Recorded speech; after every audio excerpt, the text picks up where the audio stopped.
कभी सोचा है ऐसी जगह के बारे में जहां सूरज कभी नहीं उगता, जहां दिन और रात एक जैसे होते हैं, हमेशा एक धुंधली सी शाम में।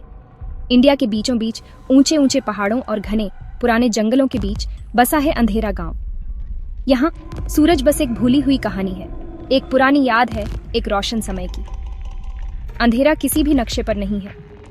जो लोग इसके आसपास के घने जंगल में जाने की हिम्मत करते हैं, वे हवा में एक अजीब से डर के बारे में बताते हैं, एक भारीपन जो रूह पर छा जाता है। हवा में गीली मिट्टी और सड़ते पत्तों की गंध होती है और जंगल में एक अजीब सी खामोशी छाई रहती है, जिसे सिर्फ अनदेखे जीवों की सरसराहट ही तोड़ती है। गांव खुद साधारण मिट्टी के घरों का एक समूह है, जिनकी छप्पर वाली छतें काई और सड़न से भरी हैं। गांव वाले, जिनके चेहरों पर डर और मजबूरी का अजीब सा मिश्रण है, अपनी रोजमर्रा की जिंदगी एक हमेशा धुंधले आसमान के नीचे जीते हैं।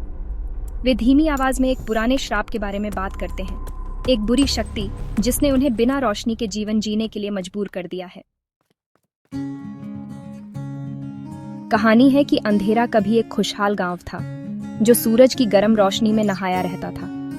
गांव वाले अपनी भक्ति और ईश्वर के प्रति श्रद्धा के लिए जाने जाते थे, लेकिन उनका शांत जीवन एक शक्तिशाली साधु के आने से बिखर गया। वह भिक्षा मांगने आया था, उसका शरीर बुढ़ापे से कमजोर था और उसकी आंखें एक अलौकिक रोशनी से जल रही थीं।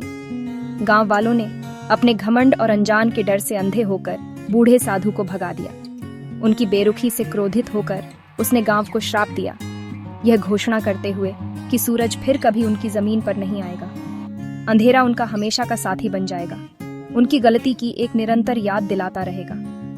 अंधेरा गांव वालों ने अपने गांव का नाम रखा, क्योंकि अंधेरा उनकी नई हकीकत बन गया था। पीढ़ियां बीत गईं और श्राप जिंदा रहा। गांव वाले अपनी बिना सूरज की दुनिया के आदी हो गए। उनके शरीर हमेशा की धुंधली रोशनी के अभ्यस्त हो गए। उनकी आंखों ने अंधेरे में देखने की एक अद्भुत क्षमता विकसित कर ली, लेकिन श्राप की याद बनी रही, उनकी सामूहिक आत्मा पर एक काला धब्बा। अंधेरा में जीवन अजीब घटनाओं और भयानक फुसफुसाहटों से बनी एक कहानी है। गांव वाले उन आवाजों के बारे में बात करते हैं जो अंधेरे से उनके नाम फुसफुसाती हैं, उन परछाइयों के बारे में जो उनकी नजर के किनारे पर नाचती हैं। बच्चों को चेतावनी दी जाती है कि वे गांव से बहुत दूर न जाएं, क्योंकि कहा जाता है कि जंगल में ऐसे जीव रहते हैं जो न जानवर हैं न इंसान। कुछ लोग फुसफुसाते हैं कि जंगल ने उन्हें निगल लिया, दूसरे मानते हैं कि गांव में भटकने वाली आत्माओं ने उन्हें भगा दिया। गांव वाले अपनी परंपराओं से चिपके रहते हैं, उनके अनुष्ठान उन अनदेखी ताकतों को खुश करने का एक बेताब प्रयास है। वे भूले हुए देवताओं से प्रार्थना करते हैं, उनकी आवाजें खाली गलियों में गूंजती हैं। वे हड्डी और लोहे से बने ताबीज अपने दरवाजों के बाहर लटकाते हैं, लेकिन डर एक निरंतर साथी है, एक परछाई जो उनके पीछे पीछे जाती है जहां भी वे जाते हैं। फिर विजय की परेशान करने वाली कहानी है, एक युवा जिसने कहानियों पर सवाल उठाने की हिम्मत की।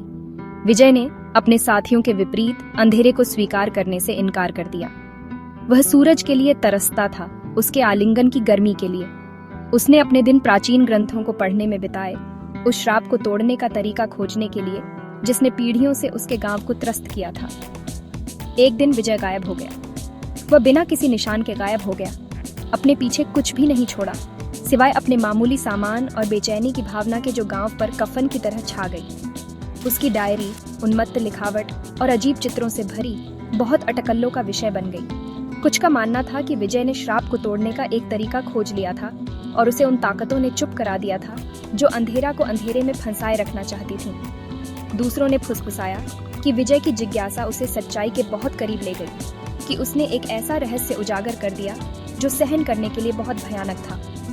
उसका गायब होना, उन्होंने कहा, उन सभी के लिए एक चेतावनी थी जिन्होंने अंधेरा के अस्तित्व की असली प्रकृति पर सवाल उठाने की हिम्मत की।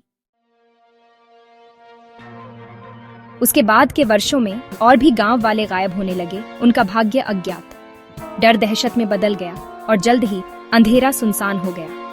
बचे हुए गांव वाले सालों के अंधेरे और भय से टूट चुके अपने घर छोड़कर दुनिया में भाग गए, सूरज की रोशनी में सांत्वना ढूंढते हुए। सरकार ने जांच दलों को भेजा। उनकी रिपोर्ट में असामान्य विद्युत चुंबकीय गड़बड़ी, असामान्य रूप से उच्च विकिरण स्तर के बारे में बताया गया, लेकिन इन निष्कर्षों ने रहस्य को और गहरा कर दिया। वैज्ञानिक घटनाओं की व्याख्या करने के लिए संघर्ष करते रहे। उनके सिद्धांत प्रशंसनीय से लेकर विचित्र तक थे। क्या अंधेरा किसी उल्कापिंड के गिरने का स्थान था, जिसकी मिट्टी और हवा हमेशा के लिए प्रभावित हो गई थी, या कुछ और भयावह चल रहा था? विज्ञान की समझ से परे एक शक्ति। अंधेरा गांव एक रहस्य बना हुआ है, एक ऐसी जगह जो परछाइयों में डूबी हुई है और कहानियों में डूबी हुई है। क्या यह केवल वैज्ञानिक विसंगति का स्थान है, प्रकृति की एक विचित्रता जो व्याख्या को धता बताती है, या यह, जैसा कि कहानियां दावा करती हैं, प्राचीन ताकतों द्वारा शापित जगह है, हमेशा के लिए बिना रोशनी के जीवन के लिए अभिशप्त है? ऐसा लगता है कि इसका जवाब अंधेरे के बीच में छिपा है।